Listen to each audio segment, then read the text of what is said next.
जय हिंद साथियों। आज का आपने थंबनेल देख लिया होगा कि आज मैं आपको अपने नोट्स से शिक्षण अधिगम प्रक्रिया के बारे में बताने वाला हूं। तो आज आप मेरे द्वारा जो है शिक्षण अधिगम प्रक्रिया के बारे में मेरे नोट से पढ़ोगे। मैं आपको एक एक चीज़ बारी बारी से समझाऊंगा। अगर आपको कोई चीज़ समझ में नहीं आती है तो कमेंट करके ज़रूर बता दें, और उसे आगे के लिए आगे आपको कौन सी वीडियो चाहिए, किस सब्जेक्ट से रिलेटेड, किस टॉपिक से रिलेटेड, मुझे कमेंट करके ज़रूर बता दें। तो चलिए आज की वीडियो शुरू करते हैं।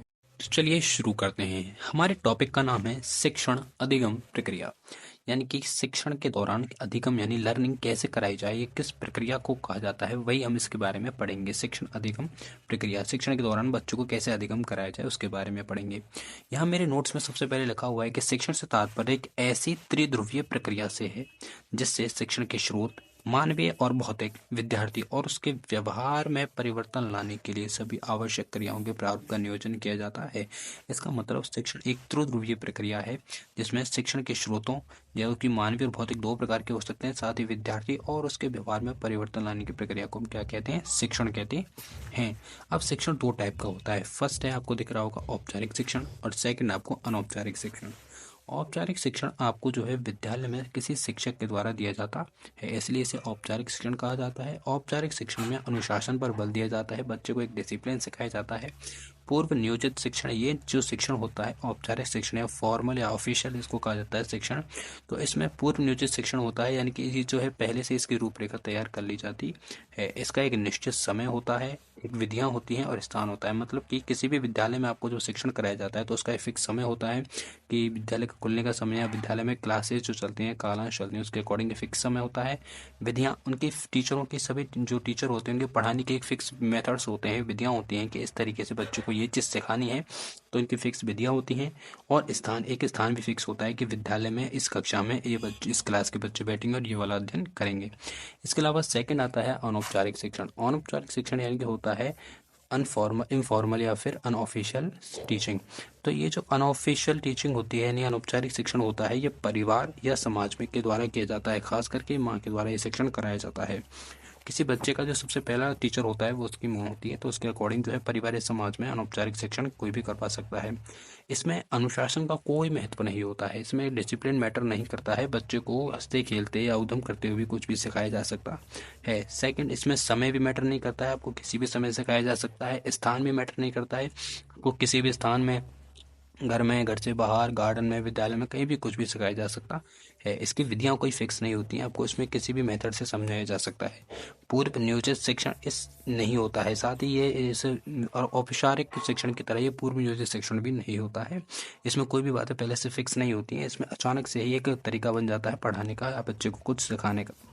शिक्षण की द्विध्रुवीय प्रक्रिया। शिक्षण की द्विध्रुवीय प्रक्रिया में शिक्षण को दो ध्रुवों में महत्व दिया गया है, फर्स्ट शिक्षक और सेकंड विद्यार्थी। यानी कि शिक्षण और विद्यार्थी के अकॉर्डिंग दो व्यक्तियों में इसको बांटा गया है शिक्षण को।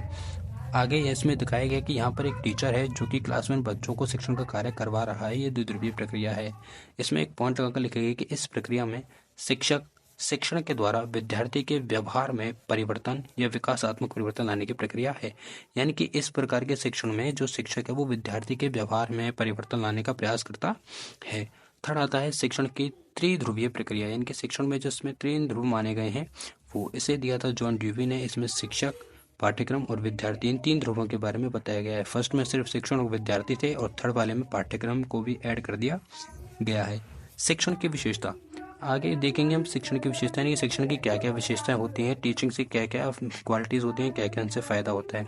इसे विद्यार्थी के व्यवहार में परिवर्तन लाने की प्रक्रिया है, यानी कि इसके माध्यम से विद्यार्थी के व्यवहार में परिवर्तन लाया जा सकता है। साथ ही अगला पॉइंट है कि ये उद्देश्यपूर्ण एवं नियोजित होता है। इसका एक फिक्स लक्ष्य होता है, एक फिक्स उद्देश्य होता है, और ये नियोजित यानी पूर्व रूप से तैयार होता है, पहले से इसका प्लान बना होता है। थर्ड है शिक्षण के द्वारा विद्यार्थियों के व्यवहार में उत्पन्न समस्या का निदान करके उपचार किया जाता है। ये जो शिक्षण का तरीका होता है, शिक्षण के माध्यम से विद्यार्थी के व्यवहार में उत्पन्न जो समस्याएं होती हैं उनका निदान करके, इनको पहचान करके उसका उपचार किया जाता है। निदान को कहते हैं कारणों का पता लगाना, यानी कि जो हमें पता चल जाए कि बच्चा किन कारणों से नहीं सीख पा रहा तो उसे निदान करना कहते हैं, और जब समस्या को दूर किस प्रकार किया जाएगा उसे उसका उपचार करना कहते हैं। आगे शिक्षण के प्रकार। शिक्षण औपचारिक शिक्षण और अनौपचारिक शिक्षण दो टाइप्स का होता है। शिक्षण का मापन किया जाता है, शिक्षण का मापन किया जाता है मूल्यांकन पद्धति के द्वारा भी। शिक्षण एवं अधिगम साथ साथ चलने वाली प्रक्रिया है, यानी कि शिक्षण होता है तो अधिगम भी होगा, और ये दोनों हमेशा साथ साथ चलने वाली प्रक्रिया हैं। जब कोई टीचर बच्चों को पढ़ाता है तो उसमें अधिगम की प्रवृत्ति भी जाग जाती है। शिक्षण आमने सामने होने वाली प्रक्रिया है, यानी कि शिक्षण सिर्फ तभी संभव हो सकता है जब शिक्षक और विद्यार्थी दोनों आमने सामने हों। थर्ड है, पूर्ण कौशल का विकास किया जाता है। इसमें शिक्षण के पूर्ण कौशलों का विकास किया जाता है। जो बच्चा है वो सभी प्रकार के कौशलों को सीख जाता है। तो आज को आपकी जो क्लास कैसी लगी इसके लिए कमेंट्स में ज़रूर बताइएगा, और आगे की क्लास के लिए भी कमेंट कर देना कि आपको कौन सी क्लास आगे सीखनी। साथ ही अगला पॉइंट है कि ये उद्देश्यपूर्ण एवं नियोजित होता है। इसका एक फिक्स लक्ष्य होता है, एक फिक्स उद्देश्य होता है, और ये नियोजित यानी पूर्व रूप से तैयार होता है, पहले से इसका प्लान बना होता है। थर्ड है, शिक्षण के द्वारा विद्यार्थियों के व्यवहार में उत्पन्न समस्या का निदान करके उपचार किया जाता है। ये जो शिक्षण का तरीका होता है, शिक्षण के माध्यम से विद्यार्थी के व्यवहार में उत्पन्न जो समस्याएं होती हैं उनका निदान करके, इनको पहचान करके उसका उपचार किया जाता है। निदान को कहते हैं कारणों का पता लगाना, यानी कि जो हमें पता चल जाए कि बच्चा किन कारणों से नहीं सीख पा रहा तो उसे निदान करना कहते हैं, और जब समस्या को दूर किस प्रकार किया जाएगा उसे उसका उपचार करना कहते हैं। आगे शिक्षण के प्रकार। शिक्षण औपचारिक शिक्षण और अनौपचारिक शिक्षण दो टाइप्स का होता है। शिक्षण का मापन किया जाता है, शिक्षण का मापन किया जाता है मूल्यांकन पद्धति के द्वारा भी।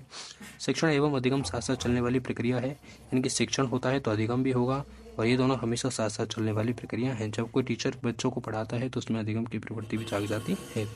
शिक्षण आमने सामने होने वाली प्रक्रिया है, यानी कि शिक्षण सिर्फ तभी संभव हो सकता है जब शिक्षक और विद्यार्थी दोनों आमने सामने हों। थर्ड है, पूर्ण कौशल का विकास किया जाता है। इसमें शिक्षण के पूर्ण कौशलों का विकास किया जाता है। जो बच्चा है वो सभी प्रकार के कौशलों को सीख जाता है। तो आज को आपकी जो क्लास कैसी लगी इसके लिए कमेंट्स में ज़रूर बताइएगा, और आगे की क्लास के लिए भी कमेंट कर देना कि आपको कौन सी क्लास आगे सीखनी।